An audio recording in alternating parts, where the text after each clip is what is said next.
Subscribe करें हमारे YouTube channel साधना gold को और पाएं वीडियो सबसे पहले। और हाँ, बेल आइकन दबाना ना भूलें। एक सज्जन ने हमसे कल या परसों एक माँ ने प्रश्न कर लिया हमसे, वो इसी सब्जेक्ट का एक सवाल है। उन्होंने प्रश्न किया कि महाराज जी, उन्होंने प्रश्न किया, गुरुजी मेरा एक प्रश्न है, आप उसका संशय दूर कीजिएगा।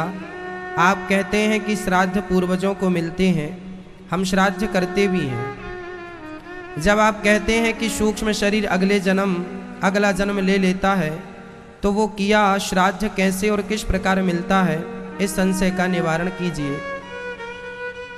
ये प्रश्न सबके मन में उठता होगा कि जब देखो प्राण निकलते हैं, तो प्राण निकलकर तो हमारा सूक्ष्म शरीर जाता है और फिर वो किसी ना किसी जन्म को प्राप्त कर लेता है।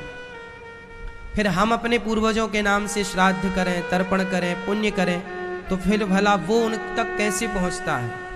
तो आपको बताएं, जब यहाँ से व्यक्ति मरकर किसी भी शरीर में चला जाए, अगले जन्म में भले वो स्त्री बन जाए, पुरुष बन जाए, कुत्ता बिल्ली की योनि में जाए, शेर बन जाए, हाथी, यदि वो किसी भी योनि में चला गया और आपने उनके निमित्त किया, तो वह शेर, यदि आपके पूर्वज यदि शेर बन गए हैं, कोई एक व्यक्ति शेर बन गया और आपने उनके नाम का पिंडदान किया, तो भले वो शेर की योनि में है और वो भूखा मर रहा होगा और आपने पिंड दिया है, तो वह पिंड किसी न किसी प्रकार से उसको भोजन के रूप में, उसका भोजन जो करता उसके भोजन के रूप में उसे प्राप्त हो जाता है। वो जहाँ है, जिस योनि में है, उस योनि में उसे सुख मिलता है। अच्छा देखो, आज मैं भी हूं, आज ये दास अनिरुद्ध आपके सामने बैठा है। मैं पिछले जन्म में माना कि किसी का बाप रहा होऊंगा, अब मेरे बच्चे के बच्चे के बच्चे आज यदि वो मेरे नाम का गया में श्राद्ध कर रहे होंगे, तो मैं तो यहाँ बैठा हूँ, परंतु उनका किया हुआ पुण्य, मेरे वंश में पिछले जन्म का जो वंश था, उसका पुण्य भी मुझे इस जन्म में मिलेगा। आदमी, आपकी मेहनत आपको इतने जल्दी सफल नहीं करती मेरी माँ।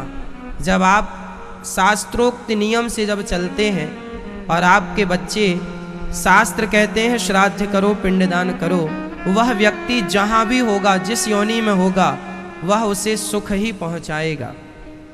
हमारा कर्तव्य है, हमारा कर्म है कि हम करें, है ना। अच्छा, यहाँ दो बातें, कई बार हमारी जल्दी से दूसरी योनि प्राप्त हो जाती है, आदमी मरा और दूसरा शरीर मिल जाता है। लेकिन कई बार क्या होता है, जैसे मृत्यु लोक होता है, जैसे स्वर्ग लोक होता है, उसी प्रकार एक हमारे पूर्वजों का भी लोक है, जिसे पितृलोक कहते हैं।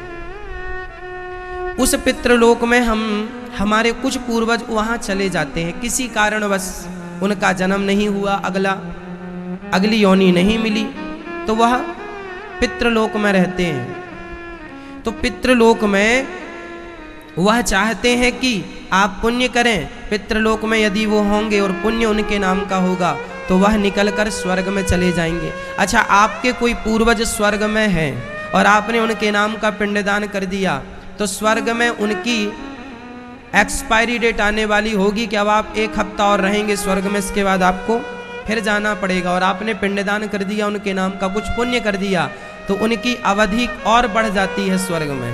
वो मतलब जहाँ है, जिस शरीर पर हैं, वो कुत्ता बिल्ली के शरीर में भी हैं, तो वहाँ उनको सुख मिलेगा। तो हमारे द्वारा किया हुआ पुण्य हमारे पूर्वजों को मिलता है, वो किसी भी योनि में हो। अच्छा, आप लोगों को कई बार बहुत ज़्यादा प्रॉफिट हो जाता है, आपकी मेहनत से ज़्यादा आपको प्रॉफिट हो जाता है, अचानक प्रॉफिट हो जाता है। ये प्रॉफिट क्यों होता है अचानक? आपके पूर्वज, अच्छा आपके जो लोगों ने आपके नाम का कुछ कर दिया, पुण्य कर दिया, नियम से कर रहे हैं, तो वह उनका किया इस जन्म में आपको मिल रहा, और आप जो कर रहे हैं वो तो आपको मिल ही रहा है। तो सब प्रकार से वो प्लस होता चलता है। हमारे दादाजी आज किसी भी योनि में होंगे, कुछ भी बने होंगे, पर हम उनके नाम का श्राद्ध करें, पिंडदान करें, तो वह उनको उस रूप में किसी न किसी प्रकार से मिल जाए। इसलिए जो हमारे कर्तव्य हैं वो हम करें, बाकी ये ईश्वर का डिपार्टमेंट है कि वो उन तक वो कैसे पहुंचाते हैं। जैसे हमारे कोई परिचित का व्यक्ति अमेरिका में है और उसे 10,000 रुपये की ज़रूरत है, तो आप क्या करेंगे, यहाँ बैंक में डाल देंगे। यहाँ बैंक में डालेंगे तो वहाँ उसको मिल जाएगा। उसी तरह जब आप यहाँ पिंडदान करते हैं अपने पूर्वजों के नाम से, तो वहाँ उनको मिल जाता है। यदि इंसान की बनाई व्यवस्था ऐसी है, तो परमात्मा की बनाई व्यवस्था भी ये है कि यहाँ उनके लिए करो, वहाँ उनको मिल गया।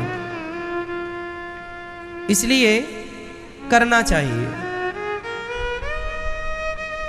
यह हमारे शास्त्रोक्त मत है। अब तो विदेशी लोग भी जागरूक हो गए हैं। गया में विदेशी लोग भी पिंडदान करने आने लग गए हैं। क्रिश्चियन लोग, यदुही लोग, दूसरे धर्म के लोग, वो भी जान गए हैं कि बिना पिंडदान की गति नहीं है, कल्याण नहीं है। अच्छा, अंतिम सीढ़ी पर भागवत जी है। यदि आप गया ना जा पाए, श्राद्ध ना कर पाए, पिंडदान ना कर पाए, और आपने अपने पूर्वजों के नाम से भागवत जी का अनुष्ठान करा दिया, पोथी पाठ करा दिया, तो भी आपके पूर्वज निश्चित तर जाते हैं, उनका मोक्ष हो जाता है। भागवत जी अंतिम उपाय है। धुंधकारी के नाम का गया में भी श्राद्ध करने के बाद उनकी मुक्ति नहीं हुई, क्योंकि उनका नाम गोत्र गौकर्ण जी गलत बोल रहे थे। गया श्राद्ध सते नापी मुक्तिर में ना भविष्यति। पर भागवत से, अच्छा किसी आपने अपने पूर्वजों का नाम भूल गए, आप अपने पूर्वजों का गोत्र भूल गए। चलो किसी भी प्रकार से कोई लोग गोत्र भूल जाते हैं, कोई लोग नाम भूल जाते हैं, फिर उनका श्राद्ध कैसे करें? उनका श्राद्ध फिर अमावस्या के दिन हो जाता है। और यदि अमावस्या के दिन भी ना कर पाए, तो उनके नाम से कि मैं अपने पूर्वजों के नाम से पोथी पाठ करा रही हूँ, करा रहा हूँ, बस इतना कह देने मात्र से, भागवत जी के पाठ होने मात्र से गया में 7 पिंड पाड़ने की, 7 पिंड देने की परंपरा है। 7 पिंड इसलिए कि गया जी केवल 7 पीढ़ी को मुक्त करने की शक्ति रखती हैं, लेकिन भागवत में 21 पीढ़ी को मुक्त करने की ताकत है। इसलिए भागवत सर्वश्रेष्ठ उपाय है। 18,000 श्लोक किसी के भी नाम से हो जाए तो निश्चित उनकी वह मनोकामना, वह इच्छाएं भागवत जी पूरी करती हैं। भागवत जी सब प्रकार से सबका कल्याण करने वाली हैं, इसलिए हमें भागवत जी की शरण में आ जाना चाहिए। अच्छा, शरण में कोई भी चला जाए उसका कल्याण हो जाता है।